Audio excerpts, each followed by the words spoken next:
कच्चा चिट्ठा में आज बात उस खतरे की जिसे अगर नहीं रोका गया तो रूस परमाणु हमले के लिए भी मजबूर हो सकता है। व्लादिमीर पुतिन का आरोप है कि अमेरिका ने यूक्रेन के जैविक हथियार इकट्ठा करना शुरू कर दिए हैं और ये हथियार अब आपको ये बता दे कि अज़ोव रेजिमेंट के पास भी पहुंच सकते हैं। पुतिन का दूसरा डर तो इससे भी ज्यादा खतरनाक है। जो बाइडेन को तो इसका अंदाजा भी नहीं है जिसका जिक्र इस वक्त इस रिपोर्ट के जरिए हम करने जा रहे हैं।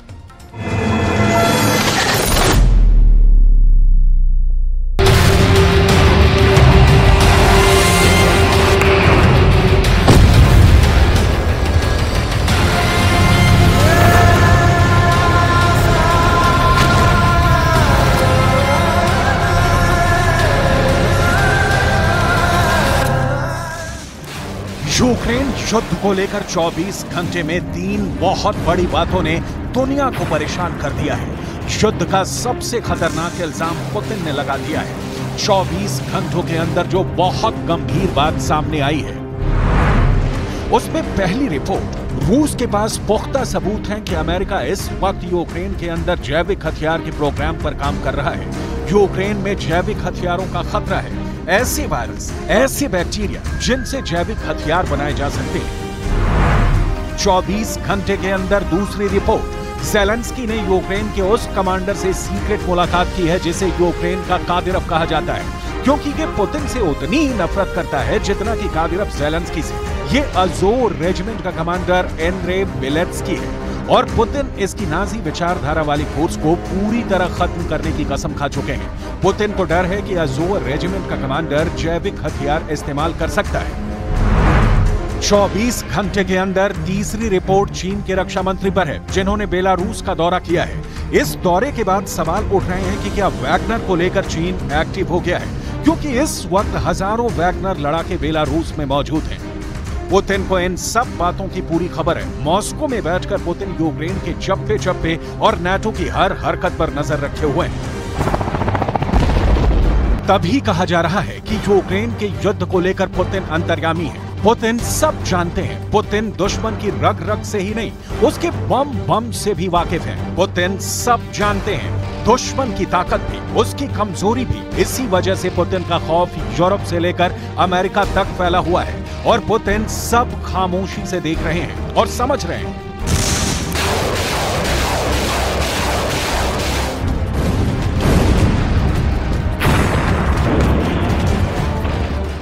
सबसे पहले बात जैविक हथियार की, यानी ऐसे वायरस बम की जो पुतिन की फौज के बीच महामारी फैलाने वाली साजिश कही जा रही है। यूक्रेन इस वक्त लगातार कई मोर्चे हार चुका है, कई हारने की कगार पर है। इसे लेकर रूस ने कहा है कि उसे अच्छी तरह मालूम है कि यूक्रेन बेचैनी में कोई खतरनाक कदम उठा सकता है।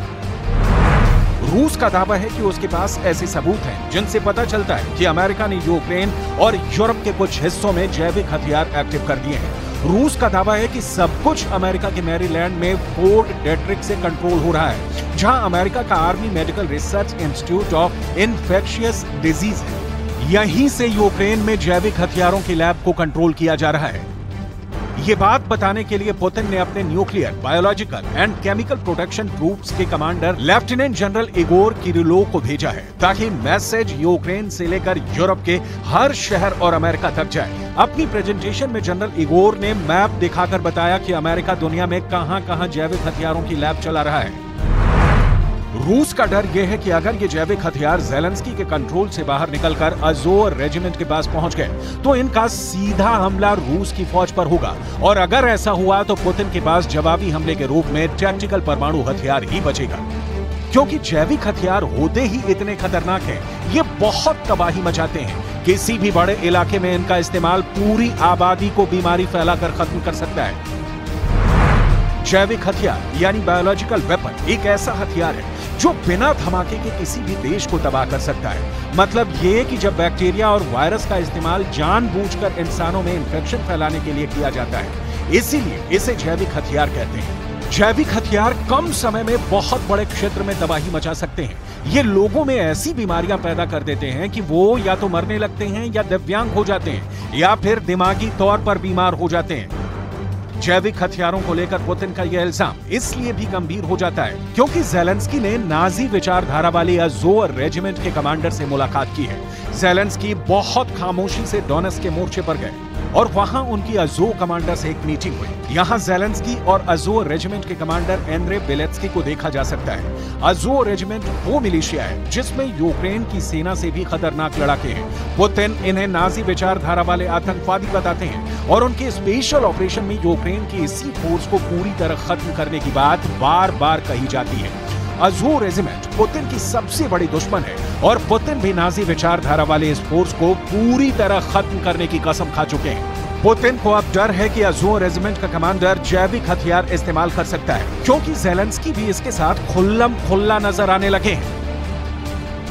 Сьогодні від самого ранку в Донецькій області розташуваннях наших бойових бригад 3-й і 5-та окремі штурмові, 80-ка ТШВ, 57-ма окрема мотопіхотна, 22-га і 24-та окремі механізовані, 26-та окрема артилерійська бригада, 92-га окрема механізована. Мав честь нагородити найкращих, подякувати усім кожній бригаді за хоробрість, відвагу, результати заради.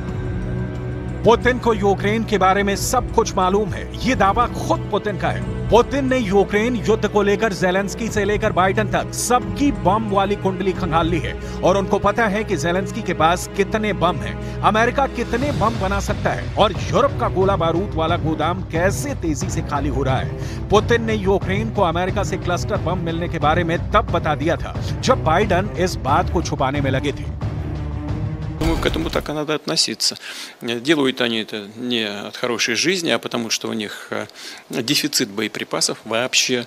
Напомню, что украинская армия тратит за сутки боевых действий там, до 5-6 тысяч, скажем, снарядов 155-го калибра, а Соединенные Штаты производят 15 тысяч в месяц. У них не хватает, и в Европе уже не хватает. Но не нашли ничего лучшего, как предложить использование кассетных боеприпасов. क्लस्टर बम यानी वही खतरनाक धमाके वाला हथियार जो बहुत बदनाम है, आधी दुनिया जिससे नफरत करती है, लेकिन अब वही क्लस्टर बम देना ज़ेलेंस्की से ज्यादा अमेरिका और यूरोप की मजबूरी बन गया है।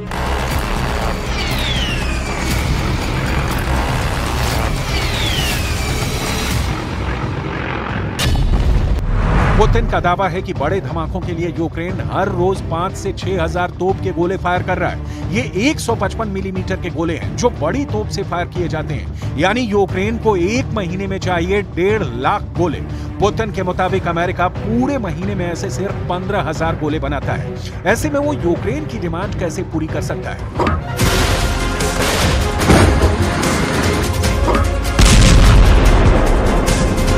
ये M777 जैसी तोप से फायर किए जाने वाले गोले हैं और पुतिन को पता है कि इतने गोले ना तो अमेरिका के पास हैं ना यूरोप के पास।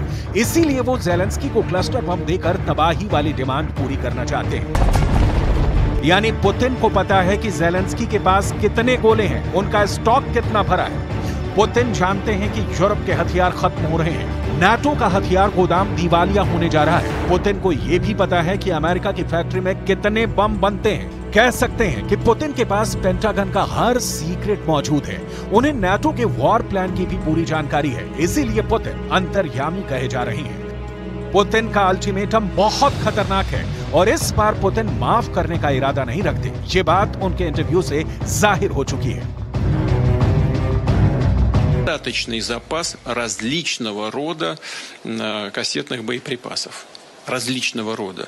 Мы до сих пор этого не делали, не применяли, и у нас не было такой необходимости, несмотря на известную нехватку в определенный период времени, и у нас тоже боеприпасов, но... पुतिन के सामने अचानक कई चैलेंज आ गए हैं। इसमें ज़ेलेंस्की का काउंटर अटैक भी है, बखमूत को दोबारा हासिल करने का ज़ेलेंस्की का इरादा भी है और अब तो क्राइमिया ब्रिज पर हुए हमले के बाद पुतिन बहुत ज्यादा गुस्साए हुए हैं।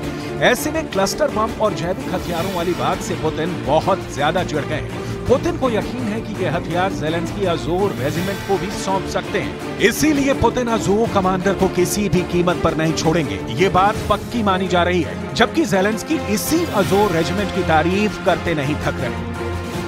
командувачем ОТУ «Солидар», поспілкувалися з командирами бригад та батальйонів, тими, хто в боях, про їхні фронтові потреби. Завжди є загальна картина, є звіти по кожному напрямку, по кожній бригаді, але важливо говорити з воїнами напряму, безпосередньо про досвід війни тих, хто на позиціях.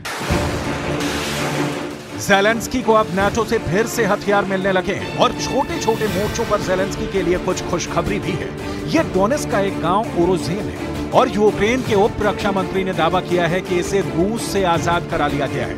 वैसे ऐसे दावे कई बार भड़कोलेपन साबित हुए हैं, क्योंकि रूस ने दोगुनी रफ्तार से वापस अटैक करके इलाकों को फिर से कब्जा किया है। ऐसा बखनूर, ज़ेपोरिज़िया और खेरसोन के कई मोर्चों पर हुआ है। लेकिन इस फ्रंट पर ज़ेलेंस्की की फौज जश्न मना रही है। रूस के सैनिकों को खदेड़ कर उसे लग रहा है कि जैसे पूरा यूक्रेन आजाद करा लिया है।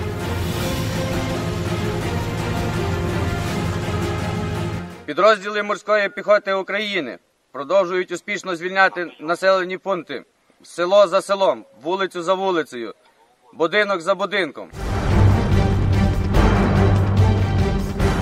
यूक्रेन इस वक्त बहुत ज्यादा दबाव में है। उसके पास हथियार पहुंच रहे हैं तो उसे चलाने वाली फौज नहीं है। नीप्रोपेट्रोवस्क के पास इस मोर्चे पर यूक्रेन की तरफ से एक पिता और उसके बेटे को साथ लड़ते हुए देखा जा सकता है। 56 वर्ष के वोलोदिमीर और 26 वर्ष का उनका बेटा डेनिस मिलकर रूस के खिलाफ लड़ रहे हैं। ये पहले ट्रांसपोर्ट का बिजनेस चलाते थे, लेकिन अब यूक्रेन की सेना में शामिल हो चुके हैं। На одну булочку на двоїх їдім. Да, буває також, що з одної миски їмо, з одної кружки п'ємо. То як же ж тут сварить? यूक्रेन का युद्ध किसी भी जंग की तरह बहुत ही क्रूर साबित हो रहा है। शहर के शहर तबाह हो चुके हैं, लाखों लोगों की मौत हो चुकी है। हमला कब कहां होगा ये कोई नहीं जानता। कोई सैनिक किसी दिन जिंदा बच जाता है तो वो अगले दिन फिर से मोर्चा संभालने के बारे में सोचता है। यूक्रेन युद्ध का यही सत्य है।